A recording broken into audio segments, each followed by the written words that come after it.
conversando, né, durante a semana com algumas pessoas, e Deus vai nos direcionando a alguns assuntos. Isso tem, às vezes, nos incomodado. Esses dias eu estava estudando, né, sobre a carta de Paulo aos Romanos, e o capítulo 14 da carta de Paulo aos Romanos, ele me chama muita atenção. A carta de Paulo aos Romanos, ela é muito profunda, né?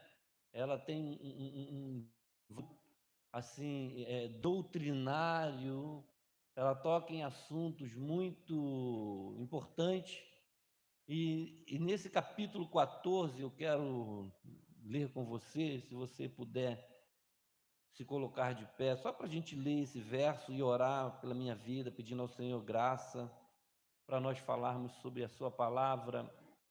Eu sei que às vezes você fica incomodado, ele levanta e senta, né?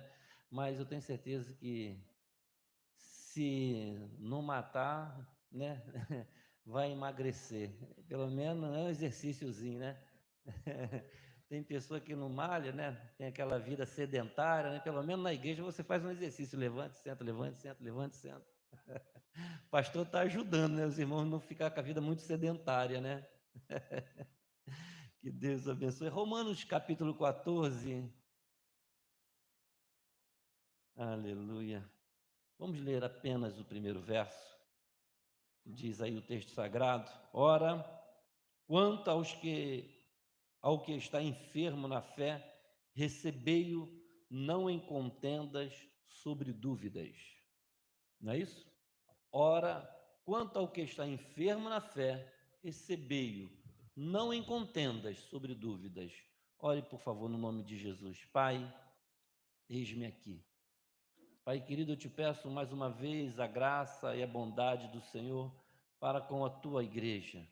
Senhor, que o Senhor venha falar aos nossos corações, Espírito Santo, porque não é por força, não é por violência, mas é pelo teu Espírito, e é por isso que nós estamos aqui, para te adorar, para te louvar e ouvirmos a tua preciosa palavra, que é apta para entrar, ó Deus, dentro de nós e destruir as fortalezas, destruir, ó Deus, as cadeias que prendem, ó Deus, na mentira, mas o Senhor traz a luz e a revelação da tua palavra sobre este lugar, e que toda mente, todo pensamento esteja cativo a obedecer a tua palavra. Aqueles que estão aqui no templo e porventura aqueles que acompanharão a sua palavra pela internet, ó Deus, em todo o tempo a tua palavra alcance, ó Deus, os nossos corações e opere em nós o milagre. Deus, tenha misericórdia de mim, ajuda-me, ó Deus, tenha, ó Deus, misericórdia da minha pessoa, usa-me, ó Deus, para o teu louvor, em nome de Jesus.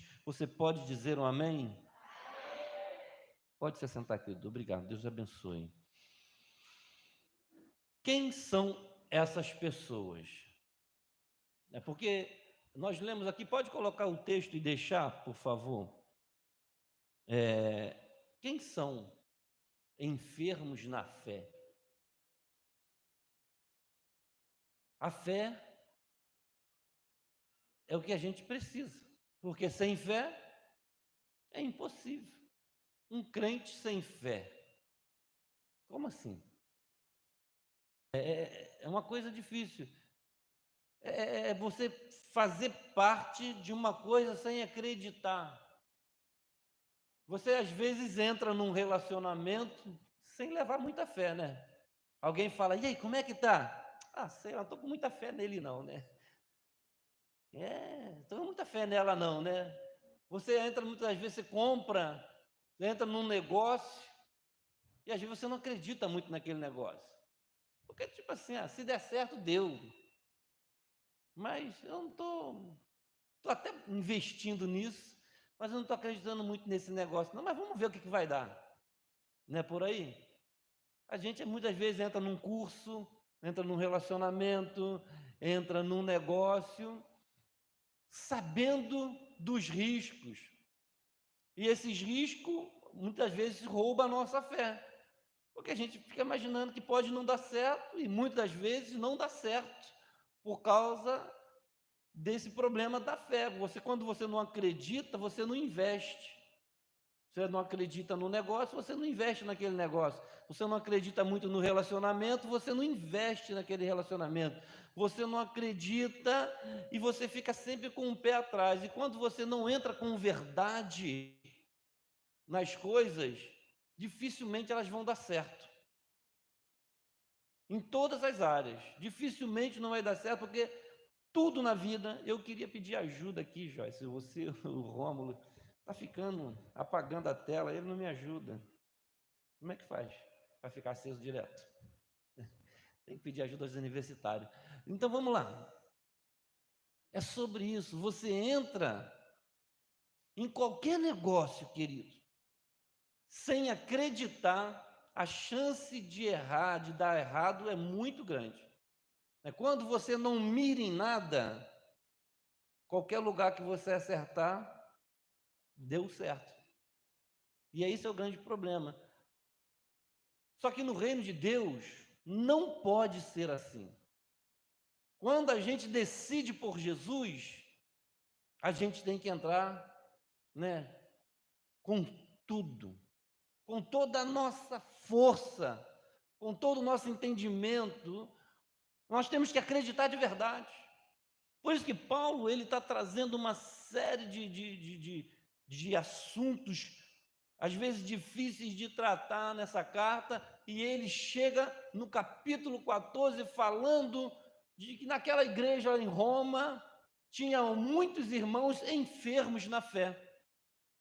Eles eram crentes, eles estavam ali, mas não estavam saudáveis, eles estavam enfermos, tinham fé, estavam caminhando, mas estavam enfermos, enfermidade na fé.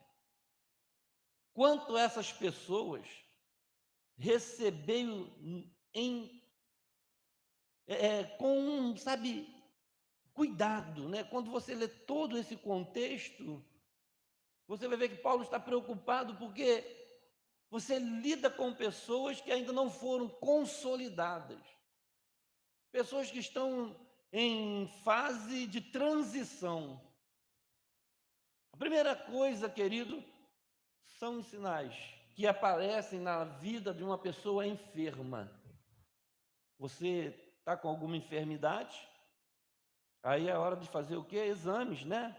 Estou me sentindo mal, não estou me sentindo bem. Alguém olha e fala, você não está bem. Já está aparentando alguma enfermidade. E a gente precisa fazer o quê? Exames, examinar. Porque já está dando sinal de que está doente. A nossa vida espiritual também dá sinais se a nossa fé está enferma ou não. E eu queria falar com vocês sobre esse aspecto. Quem são essas pessoas? Enfermos na fé ou fracos na fé? São aquelas pessoas que não têm o pleno conhecimento da verdade. E a gente está falando sobre isso já durante a semana há algum tempo, sobre uma vida com propósito. E você precisa crescer, você precisa avançar na sua carreira cristã, e você não vai longe sem a verdade. Você vai até se tornar um frequentador de igreja, você vai ser uma pessoa que anda junto, mas muitas vezes você pode estar enfermo na fé, porque são pessoas que não têm o pleno conhecimento da verdade. Apesar de orarem, apesar de buscarem, apesar de frequentar a igreja, às vezes passam, tomam ceia, mas ainda não conhece plenamente o Deus.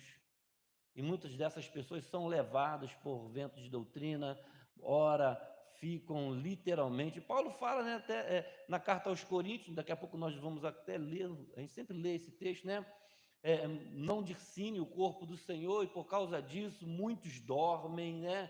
Porque, sabe, se a gente entender realmente o que é a igreja, o que é o corpo de Cristo, a gente entender realmente a verdade, nós vamos ser sadios na fé, não seremos enfermos. Então é possível que pessoas que vão à igreja, pessoas que caminham com a gente, e que a gente chama de irmão, e que a gente cuida, realmente estão enfermos, e realmente precisam ser cuidados. Por isso que Paulo está dizendo para nós receber essas pessoas, cuidar delas, não com contendas, porque é muito comum, querido, uma pessoa enferma na fé, ela dá trabalho. Qual o doente que não dá trabalho, né? E às vezes a gente reclama muito dos doentes. Ah, não aguento mais cuidar da minha mãe. Ah, não aguento mais cuidar do meu avô. Ah, não aguento mais cuidar da minha avó. Agora não tem mais vida, agora tem que ficar cuidando dos outros o tempo todo.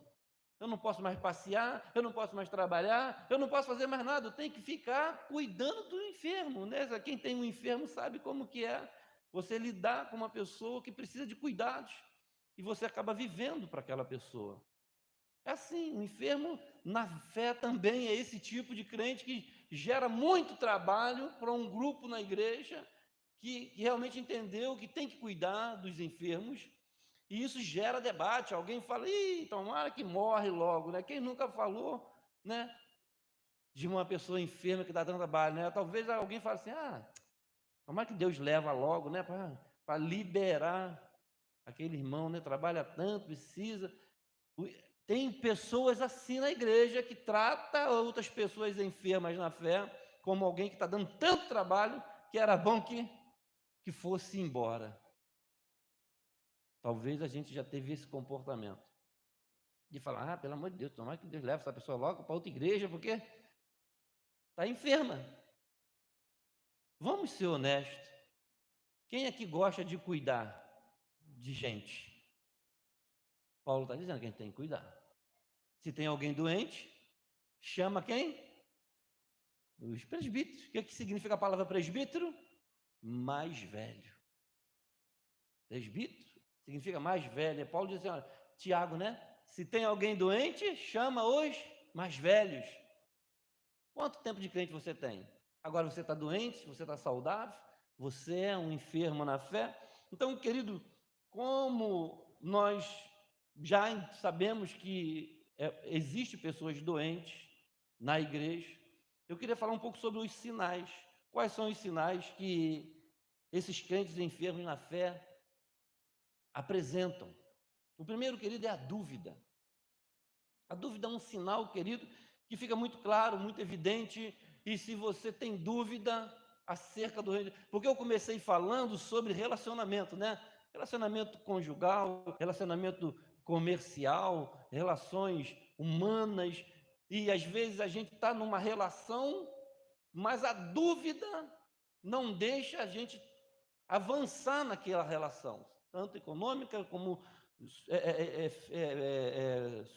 pessoal, né, ou uma relação conjugal.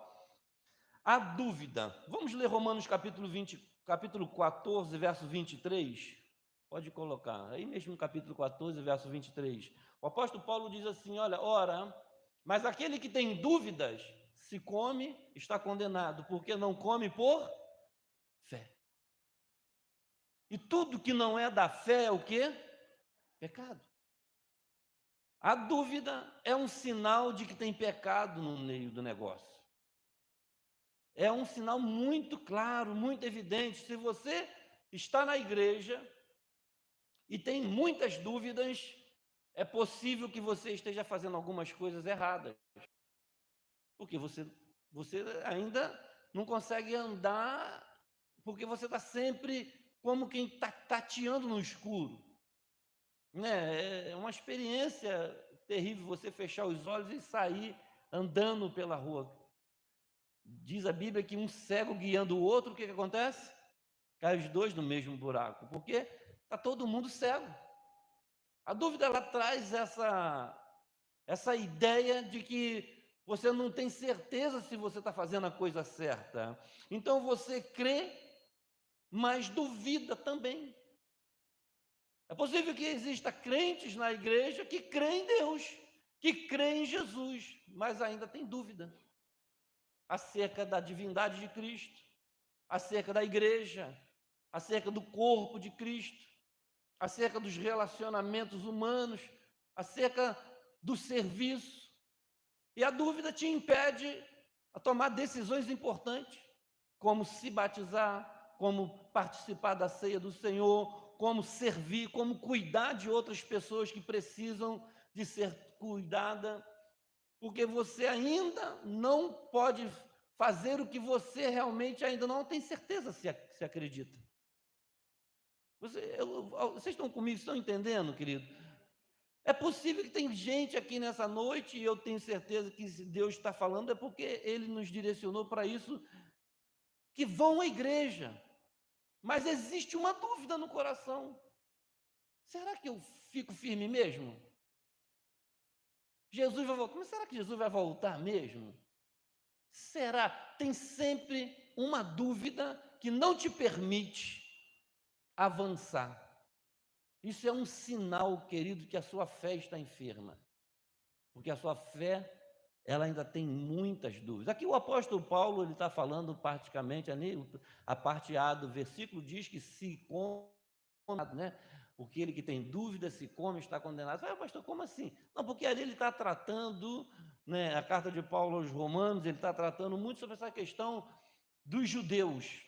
Então tinha aquele debate, né? Porque o judeu não come carne de porco, porque o judeu tem uma série de regras, né, para os judeus, e a igreja lá em Roma, ela foi se formando, tinha uma liderança judaica, cristã, mas depois vem os gentios, e Paulo é o apóstolo aos gentios, e sempre houve essa questão, ainda nos dias de hoje tem alguns grupos que querem guardar sábado, que dizem que não pode comer carne de porco, que ficam com essas coisas de legalismo, botando mais dúvida no coração do povo, e essa dúvida tem gerado muitos problemas na igreja, porque as pessoas ficam achando que elas têm que ter comportamento de judeu, que tem que ser judeu. Então Paulo fala, olha, se alguém come com dúvida, está condenado. Por quê? Porque se você come a carne do porco, mas está em dúvida, você está errado. Se você guarda o sábado, ou se você não guarda o sábado, então nós somos gentios, nós não temos vínculo com a lei. Mas se você tem dúvida, você está errado. Porque nós andamos por fé, nós temos que ter confiança, firmeza, sabe, naquilo que a gente faz para Deus. Então é possível, querido, que algumas pessoas andem na igreja, mas estão com muitas dúvidas. Eu sempre falo, olha, venha para a escola dominical, pergunte o líder do seu grupo, pergunte o seu discipulador, pergunte o professor, mas não vá para casa com dúvida, porque tudo que tem dúvida, né? Tudo que não é da fé é pecado. É possível pecar quando você não tem certeza, quando você não aprendeu, quando você não leu, quando você não tirou a sua dúvida. Porque nós, todo tempo, nós vamos ser questionados acerca da razão da nossa fé. E Paulo diz, responder com mansidão à razão da vossa esperança. A nossa fé, o que nós esperamos em Cristo? Você está esperando o que em Cristo?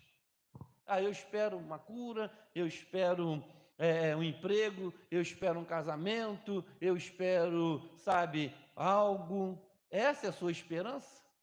Paulo diz, se nós esperamos em Cristo somente nessa vida, somos os mais miseráveis dos homens, porque o que Jesus tem para nós é muito maior do que tudo isso que a gente está vendo aqui.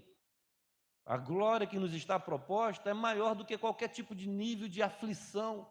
As aflições do tempo presente não se comparam, então eu tenho que acreditar nisso. Eu não posso ter dúvida de que o que eu estou vivendo hoje, os meus problemas, as minhas aflições, as minhas angústias, as minhas dores, elas não se comparam com o que Deus tem para mim. E quando eu tenho essa certeza, a Bíblia diz que quem tem essa certeza purifica-se a si mesmo. Quem é santo, santifique-se mais ainda. Então, nós precisamos chegar no nível de não duvidar do que a Bíblia diz. De não duvidar, mas eu preciso conhecer o que ele diz, o que ele ensina. Então, se você tem dúvidas e você não consegue tomar decisões, porque tomar decisão com dúvida é horrível, né? Como é que você decide casar com uma pessoa? Como é que você decide montar um negócio? Como é que você decide mudar de cidade? Como é que você decide com dúvida? Aí você fala, eu estou querendo muito ir em tal lugar, mas eu estou com uma dúvida, não sei se eu devo, se eu não devo. Você tem que tirar a dúvida, você tem que eliminar os problemas, tirar as barreiras, tirar tudo que está diante de você, que vai te impedir de tomar aquela decisão. E quando você vai para Jesus, se você for com dúvida, querido, você não avança. porque ele vai te colocar num momento de decisão. A vida cristã é tomada a partir de decisões, não é por emoção. A gente pode chegar aqui, como a gente vê muitos movimentos por aí, falar meia dúzia de línguas estranhas, pular, rodar, te emocionar, você arrepiar, trazer um grande pregador, um grande cantor, e você ficar todo empolgado, mas amanhã aquilo acabou e você está cheio de dúvida e volta para a sua velha vida. Nada muda, porque você tomou decisões baseadas em emoção, não na razão da palavra, da verdade. Então, querido, se você não tomou decisões importantes para seguir a Jesus, porque Jesus ele sempre chegou para os discípulos e falou: olha, siga-me. Algumas pessoas com dúvidas não conseguiram seguir a Jesus, como aquele mancebo rico. O que eu tenho que fazer para herdar a vida eterna? Estou cheio de dúvida, olha, faça isso. Ah, isso aí não vai dar para mim. Então ele ficou naquela dúvida se vai ou se não vai, entre vender todos os meus bens e distribuir para o pobre. Será que eu devo? Será que eu não devo? Então eu não devo. E não foi. O outro falou: olha, meus pais. Meu pai falou: não, olha, deixa que os mortos, né, enterra os mortos, vem e me siga. E é desse tipo. Jesus vai te enquadrar. E se você tiver com muita dúvida, você não vai segui-lo, porque alguma coisa vai te impedir de seguir a Jesus. E ele fala: larga, toma a tua cruz, nega a si mesmo. Você ainda tem dúvida para deixar algumas coisas para seguir a Jesus? Esse é um sintoma muito importante, que é a dúvida. Segundo querido sinal de que nós temos uma enfermidade espiritual é a crise de identidade. Sabe, querido, a crise identitária. Eu estava pesquisando, né? E esse pensamento, ele sempre vai permear a nossa mente. Quem nunca teve uma crise de identidade? Todos nós tivemos, em algum momento. O que eu sou? O que eu estou fazendo aqui? Por que eu existo? Né? E a gente começou pregando na série de mensagens sobre uma vida com propósito. Foi exatamente sobre isso numa das primeiras ministrações, né? A crise, esses pensamentos vão estar sempre entre nós, né? Então, querido, quando você não sabe exatamente quem você é. Olha o que Paulo escreve aos Coríntios, 1 Coríntios capítulo 15, verso 10. Questionamentos que vêm para a nossa vida sobre quem somos, sobre o que fazer, qual o nosso propósito de vida. Paulo diz assim: olha, pela graça de Deus sou o que sou, e a sua graça para comigo não foi vã. Antes trabalhei muito mais do que todos eles. Todavia, não eu, mas a graça de Deus que está comigo. Paulo enfrentou um grande problema na igreja de Corinto. Ele era um dos líderes daquela igreja. Lembra daquele debate? Eu sou de Pedro, eu sou de Paulo, eu sou de Apolo, eu sou de Cefas, né? Eu sou de Cristo. Era uma igreja com muitos problemas. E Paulo, ele foi rejeitado por muitos daquela igreja, mas ele sabia quem ele era. Ele fala assim: olha, pela graça de Deus eu sou o que sou, eu sei quem eu sou pela graça de Deus, sabe, o que Deus fez comigo não foi em vão, eu tenho certeza, eu não tenho dúvida acerca de quem eu sou.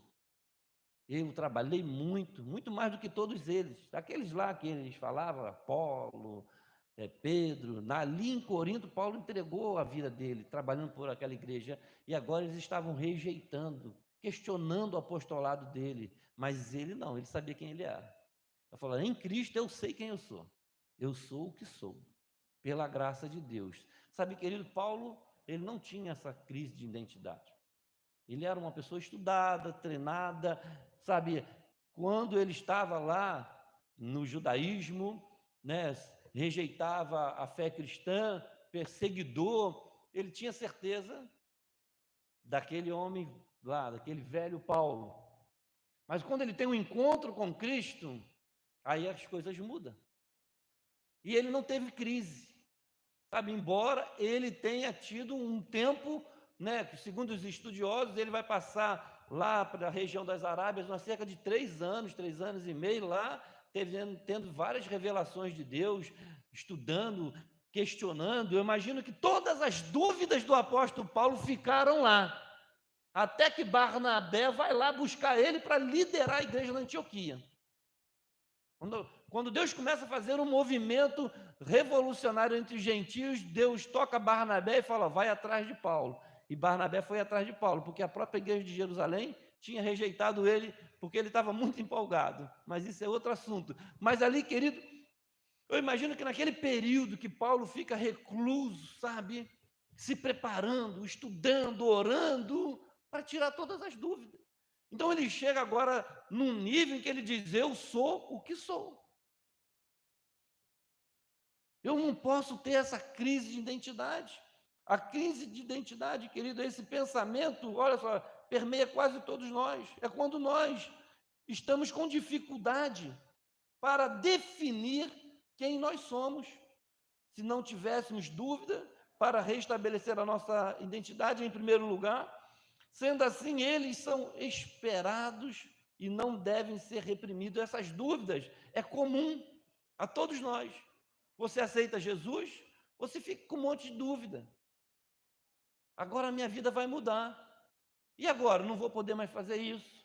Não vou poder mais ir em tal lugar. Poxa, mas será que vai valer a pena? Os discípulos tiveram dúvida. Pedro chega para Jesus e fala, ó, nós vamos deixar pai, mãe, filho, vamos deixar nossa família para te seguir. E daí? E aí, o que a gente ganha com isso? Você entende?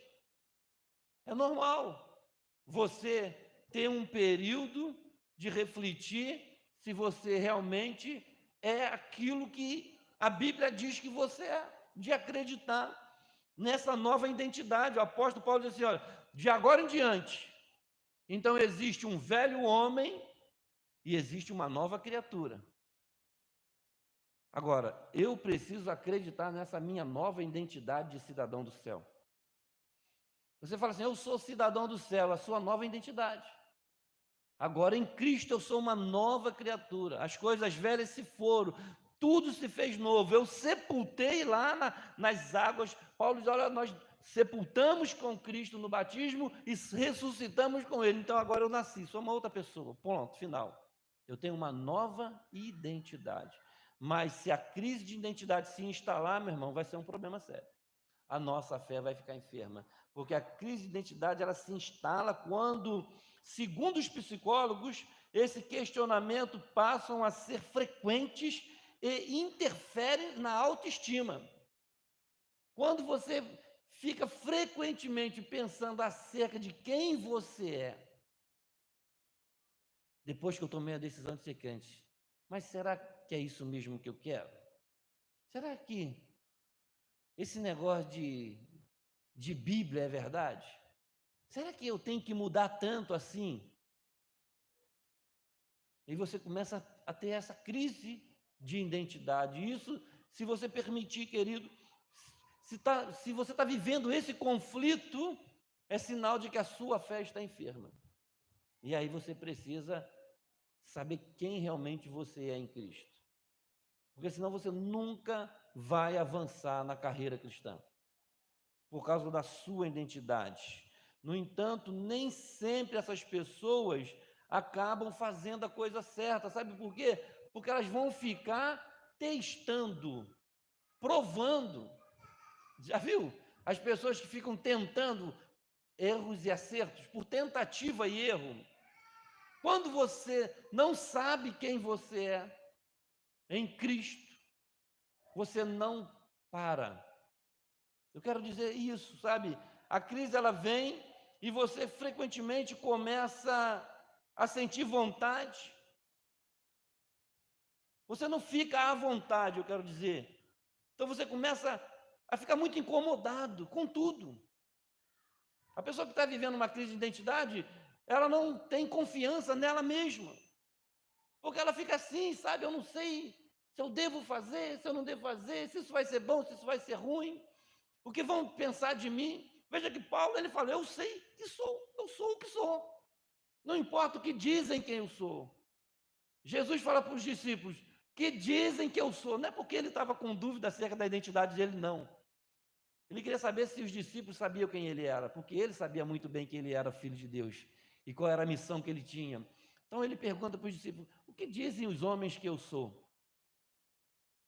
Sabe, querido, quando você não sabe quem você é em Cristo, você nunca consegue firmar na igreja, porque toda hora vai chegar alguém e vai dizer para você: deixa de ser bobo, rapaz, deixa de ser boba, menina, sai disso. Você é jovem, você é livre. Agora você vai ficar obedecendo o pastor, agora você vai deixar a sua vida, vai viver a vida é curta, e você não sabe se realmente você tomou a decisão certa, se era isso que você queria, ser um discípulo de Jesus, e você entra em crise. Porque a Bíblia diz que você é uma nova criatura, que você tem que deixar o pecado, que você tem que deixar isso, que você tem que largar aquilo, que você tem que olhar para Jesus, e que você tem que ser santo, e você fica naquela, pô, como assim? Eu não bebo, eu não mato, eu não roubo, eu não falo mal de ninguém, por que eu tenho que mudar tão radicalmente a minha vida por causa de um livro? E aí você liga a televisão, o camarada está dizendo lá que é isso, fala, você pega o YouTube, o cara está falando mal do pastor, está falando mal de todo mundo, e você fica naquela, acho que eu estou sendo enganado. Ah, meu Deus do céu, eu acho que eu não vou ficar nesse negócio de ser crente, não, porque você não sabe quem você é. Se você souber quem você é, nada nem ninguém vai te impedir de crescer no reino de Deus, de ser livre. Você é livre. Jesus nos chamou para liberdade. Mas a dúvida e essa crise de identidade vai achar que você está sendo manipulado, que você está sendo controlado. E vai ter sempre alguém te falando isso. Se você não acreditar, querido, que realmente, se você estiver vivendo uma crise de identidade, e aí você fica, sabe, pulando de galho em galho. Eu falava aqui no início, né, do nosso curso de membresia, porque tem a ver muito com isso, sabe? Pessoas que não, não criam raízes, porque ainda estão vivendo essa crise de identidade. Elas não criam raízes, porque você só vai criar raízes se você parar e receber ali naquele lugar todo alimento, tudo que é necessário para você crescer saudável. Mas se você está nessa crise, você fala, não, esse lugar aqui não é certo. Aí hoje você é crente em Jesus evangélico, mas aí não deu muito certo, aconteceu uns problemas, você foi para o catolicismo romano. Aí tu está lá, daqui a pouco o padre fala um negócio, você não sabe aquele negócio, aí tu vai para o espiritismo. Aí tu fica lá um tempo no espiritismo, aí tu não gostei muito bem, aí tu vai para o budismo. Aí tu fica assim flutuando. Aí tu sai da igreja pentecostal, tu vai para a tradicional. Aí tu sai da tradicional, vai para a canela de fogo. Aí tu sai do canela, porque você ainda não sabe, você não conhece Deus, você está testando, pulando para ver onde você se adapta. E a fé cristã não tem nada a ver com esse negócio de adaptação. Sabe que é você saber quem você é em Cristo, amar o seu Senhor e servi-lo. Sabe? E não ter dúvidas de que você está no lugar certo, recebendo a palavra certa. Por isso você precisa conhecer Deus, não simplesmente porque ouviu falar, mas porque agora você anda com Ele. Agora você experimenta Deus, então você não tem dúvida acerca daquilo que é pregado, daquilo que é ensinado, porque você conhece Deus, e aí você sabe quem você é naquele contexto da igreja. Então vão tentar te arrancar, mas você não tem dúvidas. Então, se você, querido, está vivendo com muita dúvida e está tendo essa crise de identidade, a sua fé pode estar enferma. Provavelmente você não cresce por causa disso. E eu estou dizendo de crescer, não é se tornar um grande pregador, um conhecido, viralizar e todo mundo te convidar, ter uma agenda. Não é sobre isso. É crescer na graça, é crescer no conhecimento, é ser santo cada dia mais, é ser mais consagrado, amar mais a Deus, é ter uma vida mais, sabe, servir ao Senhor. Mas enquanto a gente tem dúvidas e crise de identidade, nós temos um problema muito sério. E o terceiro sinal, querido, que a gente tem muito acerca da nossa vida com Deus, né, acerca da nossa fé, é a falta de confiança. A falta de confiança. Como assim, pastor? É possível, querido, que você tenha fé, mas que não confia. Esquisito, né? Mas tem gente que tem fé, mas não confia. Tem muita gente na igreja que tem fé em Deus. Não só na igreja. Quem acredita em Deus? Eu tenho fé, mas eu não confio. Você crê em Deus, mas não confia que todos os ensinamentos bíblicos são apropriados para os dias atuais. A Bíblia apresenta Deus como de fato e de verdade. O seu amor, a sua justiça, a sua graça, a sua misericórdia, mas também a sua ira, mas também o seu tribunal, sabe, o seu poder, a sua soberania. Aí você acredita em Deus, mas você olha para a Bíblia com um olhar de desconfiança. E você fica assim, isso aqui não é para os nossos dias. Isso aqui não tem como a gente aplicar hoje. O mundo mudou muito. Mas ela também já tinha previsto isso, né? Céus e terras passarão, mas o quê? As minhas palavras não passarão. Sabe, querido, quando a gente acredita em Deus, mas não confia, é um sinal trágico da nossa enfermidade espiritual. Porque a gente vai caminhar com Ele muito bem até que Ele toca na nossa ferida. Até que Ele fala assim, olha, isso aqui não vai dar. Essa parte você tem que deixar. E aí a gente olha e fala, meu Senhor, mas como assim? Eu convivo com isso há tanto tempo.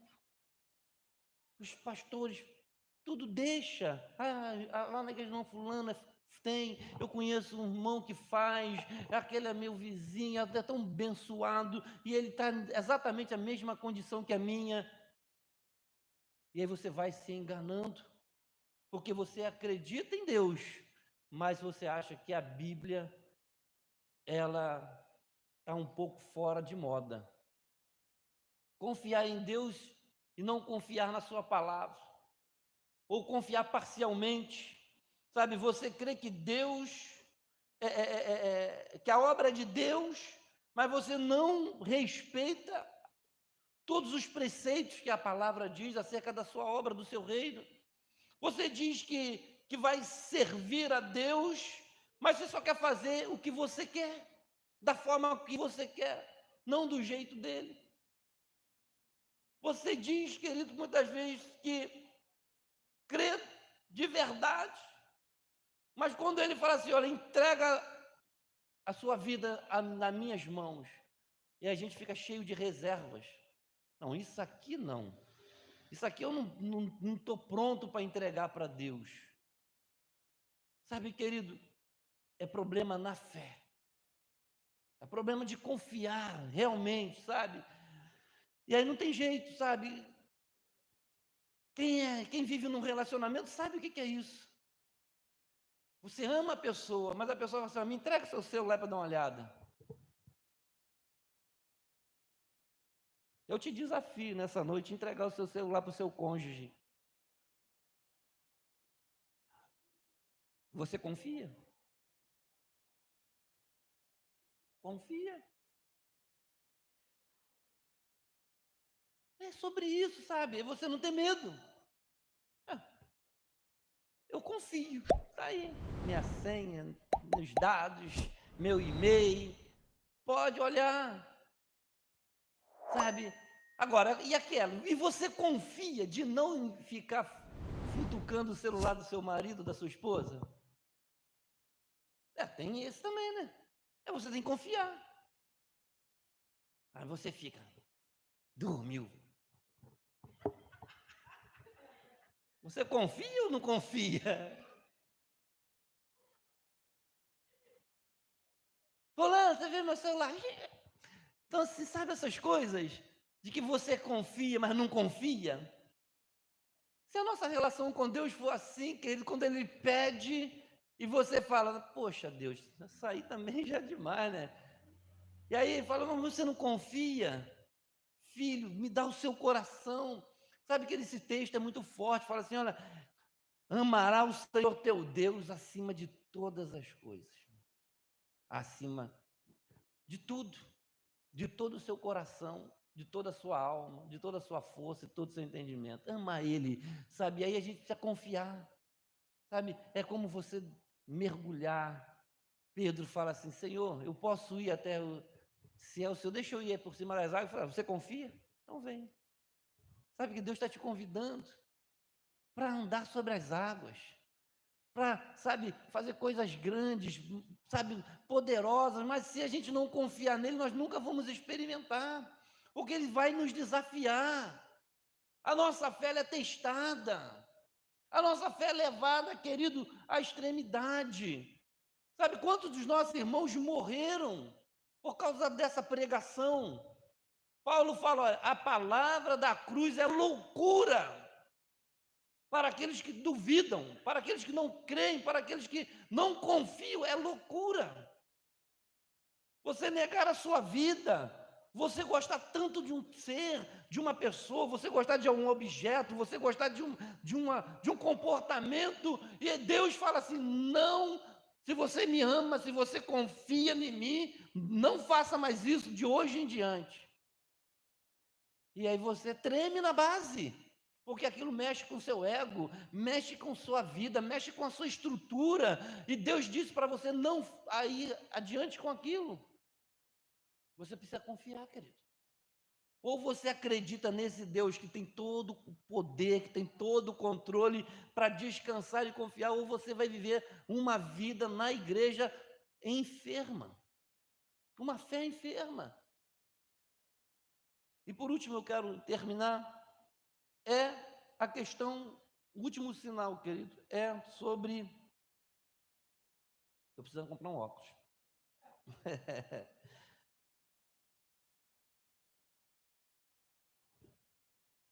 A negação da verdade. Sabe, negar o erro como um mecanismo de defesa. Está tudo dentro do mesmo contexto. Você observa bem que tem a dúvida, que tem, sabe, a questão de você... Me ajude. Tem a dúvida, tem a questão de você não... Ai, me fugiu da mente. Além da questão eu estava falando aqui agora, deu pane. A confiança, né? Eu falei sobre a dúvida primeiro, depois eu falei sobre a confiança e também falei sobre um outro ponto. Deixa eu olhar aqui, me perdoem. A crise de identidade. Então, além da dúvida, da crise de identidade, da confiança, quando essas coisas não andam bem, a gente acaba vivendo uma vida errada e a gente começa a negar a realidade dos fatos. A negação é um mecanismo de defesa que é um sintoma de alguém que está doente na fé. Porque você passa, por causa da dúvida, por causa dos problemas que você tem de crise de identidade, por causa dos problemas que você tem de não confiar, você acaba tomando atitudes que são erradas. E você vive daquela forma e você tem a necessidade de passar a negar a verdade dos fatos. Então, a negação da verdade. A sua fé é como uma fé personalizada. Eu já falei um pouco sobre isso. Sabe, você faz o que você quer e usa a Bíblia para justificar os seus comportamentos inadequados. Você sabe que está errado. A Bíblia diz, eu quero que você lê comigo, Romanos capítulo 14, verso 22. Esse texto ele é muito usado para justificar erros, né? Porque você precisa justificar a sua condição. Porque imagina, você está na igreja, servindo a Jesus, com um determinado comportamento inadequado, e como que é assim que você vive? Aí você vai ler esse versículo. Tens tu fé? Tem em ti mesmo, diante de Deus. Bem-aventurado ou feliz é o quê? Aquele que não se condena a si mesmo naquilo que aprova. É muito legal.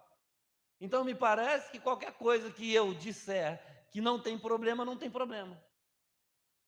Eu não me condeno. Pastor, se o teu coração não condena, maior é Deus. Eu estou nessa.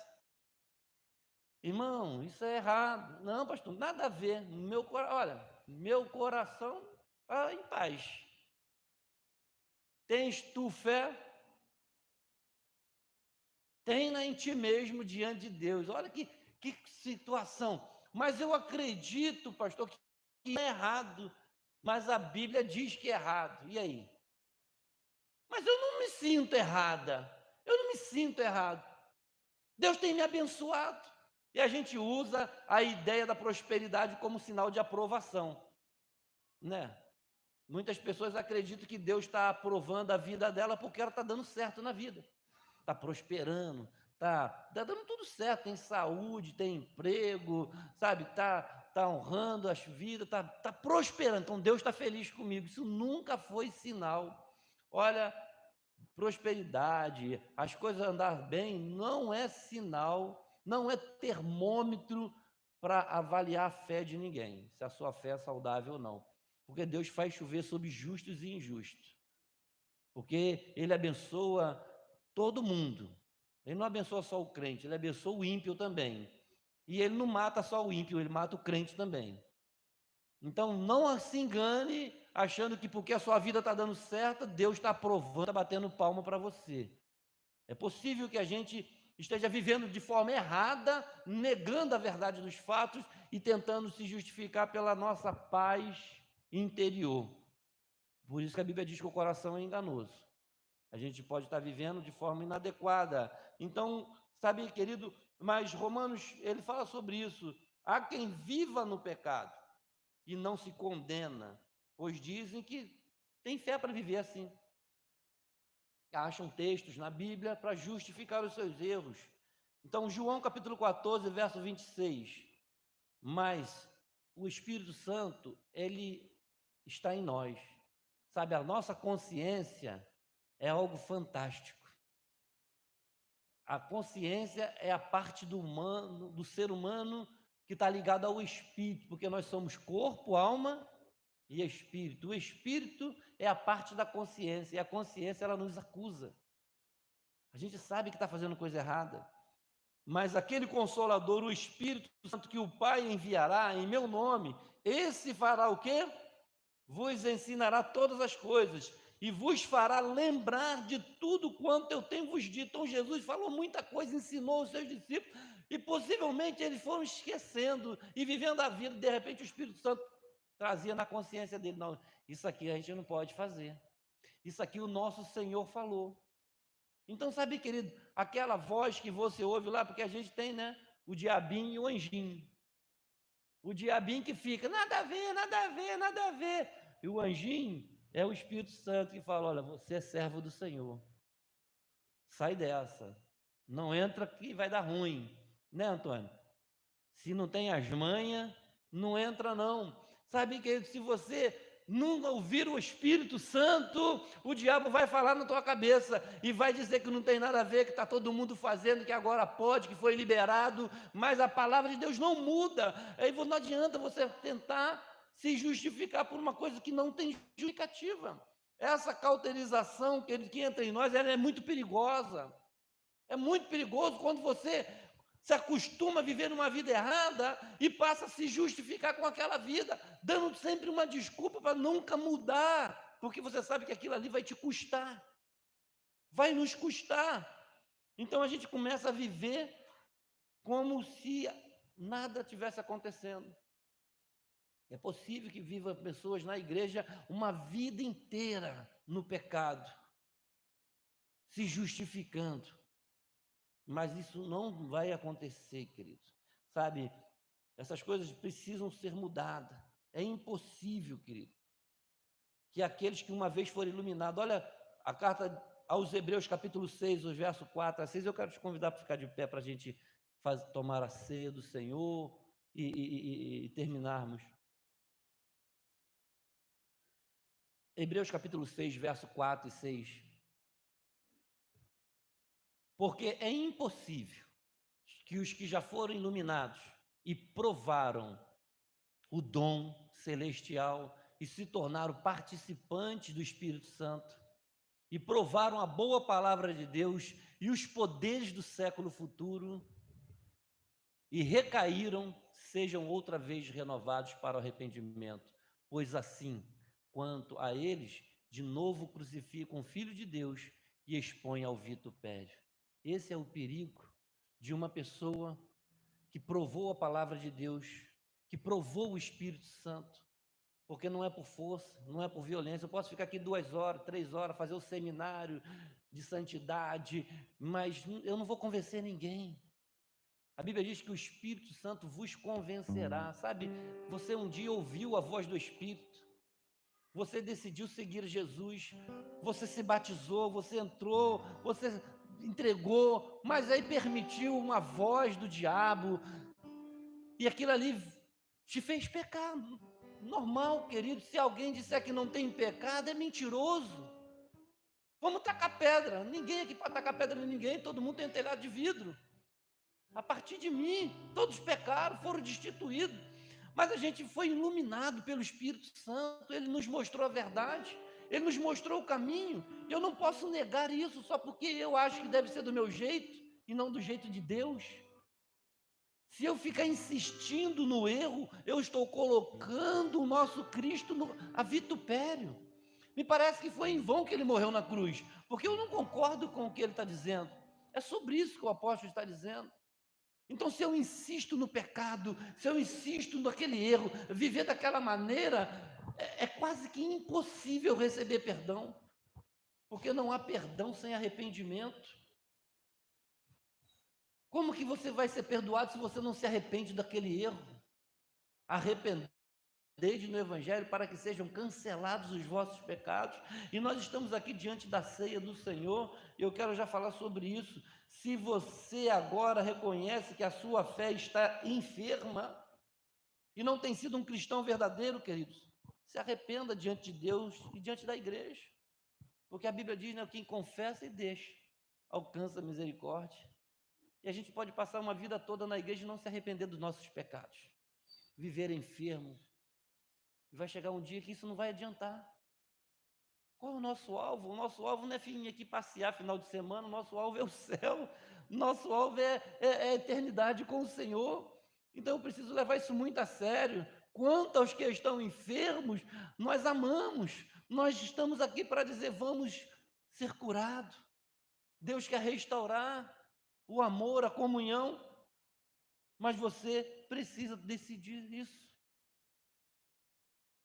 O tratamento. O tratamento, né? Quantas pessoas negam a enfermidade e não procuram um médico? Porque eles sabem que estão doentes e sabem que precisa fazer uma cirurgia e sabem que precisa passar por um tratamento difícil, mas vai ser doloroso, vai ser custoso. E ele fala, eu vou viver assim mesmo, dessa maneira. A nossa fé não pode ser tratada dessa maneira.